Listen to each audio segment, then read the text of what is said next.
அகர முதல எழுத்தெல்லாம் ஆதிபகவன் முதற்றே உலகு. அனைவருக்கும் வணக்கம். நம்முடைய ஸ்ரீ ஜெய்மாருதி அறநிகழ்வு நற்பணி அறக்கட்டளையின் சார்பாக அதன் நிர்வாக அரங்காவலராகிய சி.வி. பாலசுப்ரமணியன் ஆகிய நான் தங்களிடம் மகிழ்ச்சியுடன் தெரிவிப்பது என்னவென்றால், நாங்கள் தொடர்ந்து செய்து வரும் அன்னதான நிகழ்வு இன்று இந்த வடவெளி ஏரியாவில் கொடுப்பதற்காக துவங்கி இருக்கின்றோம். அதற்கு உங்களுடைய பேராதரவு என்றும் வேண்டும் என்று கேட்டுக்கொள்கின்றோம்.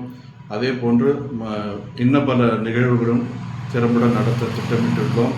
இத்துணை காலம் வேறு சில பல காரணங்களினால் சிறிய அளவில் செய்து வந்த நாம் இப்போது சிறிய அளவிலிருந்து பெரிய அளவில் செய்வதற்கு உறுப்பினர் சேர்க்கைக்காக ரூபாய் 100 மட்டும் வசூல் செய்து அன்னதானத்திற்காகவும் இன்ன பல காரியங்களுக்காகவும் அதை பயன்படுத்த திட்டமிட்டிருக்கிறோம். அதற்கு தங்களுடைய அன்பான ஆதரவு என்றென்றும் வேண்டும் என்று கேட்டுக்கொள்கின்றோம். மீண்டும் ஒரு முறை தங்களுக்கு என்னுடைய வணக்கத்தினையும் நன்றியையும் தெரிவித்துக் கொள்கின்றோம்.